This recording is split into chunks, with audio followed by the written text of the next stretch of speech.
رحیم چنانچہ 27 جولائی 2020 ہے اور ہمارا سبق میری کیوری چل رہا تھا۔ سائنٹسٹ کے بارے میں ایک بات چل رہی تھی ان کے شوہر کے بارے میں، تو اس کو ہم نے کمپلیٹ کیا اور ریڈیم کے بارے میں ہم نے کچھ پڑھا،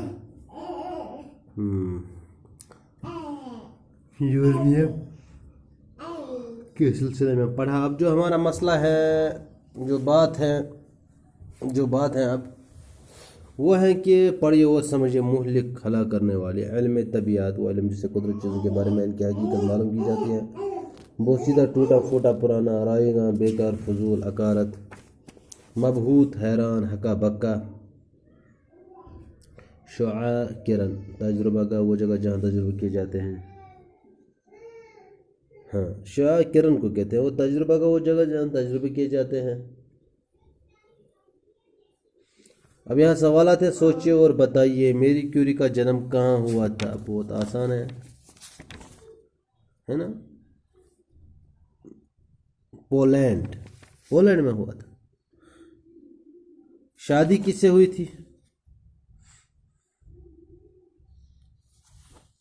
اہم بات ہے، پیری کیوری سے ہوئی تھی۔ کون سا انعام ملا؟ تو اگر ہم محنت نہیں کر رہے ہیں تو کیا فائدہ ہے کہ ہم انعام کے بارے میں کم از کم معلوم کریں۔ نوبل پرائز جو ان کو ملا، نوبل پرائز ملا، سب سے بڑا انعام نوبل پرائز۔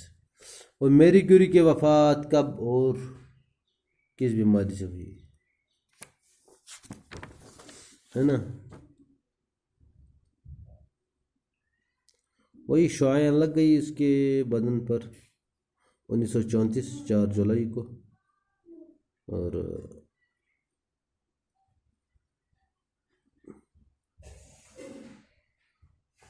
اس کے جسم پر جو ریڈیم کے بارے میں تحقیق کر رہی تھی، اس کا اثر جو اس کے جسم پر پڑا تو یہ چل بسی اسی میں، اس کی شعاعیں بہت خطرناک ہوتی ہیں۔ اس کے بعد یہ واحد کے جمع اور جمع کے واحد لکھے، رات راتیں، کتاب کتابیں، آنکھ آنکھیں، دال دالیں، کھال کھالیں، عمارت عمارتیں، اسی طرح خالی جگہوں کو پر کیجیے۔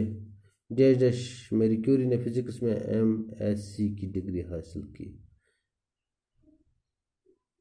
کس نے؟ یہ دیکھنا نہیں، 1893 1890 میں سبق پڑھ کے سمجھ آئے گا۔ میری کیوری کی شادی ڈیش ڈیش اسی میں ہوئی تھی۔ یہ تھی سب کس بیٹھے، میری کیوری کی شادی کس سے ہوئی تھی؟ پیری کیوری پھیری کیوری، یہ بھی پڑھا ہم نے، بہت آسان ہے۔ اس کے بعد ڈیش ڈیش میں دونوں میاں بیوی کو دنیا کا سب سے بڑا انعام نوبل پرائز دیا گیا۔ کب؟ 1903 میں، 1910 میں دیکھا جائے گا۔ اب دیکھ لیں، خود پڑھیں۔ میری کیوری کو ڈیش ڈیش میں دوسرا نوبل پرائز دیا گیا 1915 یا 1911 میں۔ بہت آسان ہے، زیادہ مشکل بھی نہیں ہے، ابھی دیکھنا پڑے گا، آپ کو پڑھنا پڑے گا۔ اس کے بعد ہمارا جو سبق ہے وہ شام ہے، اس کو ہم پڑھیں گے انشاءاللہ۔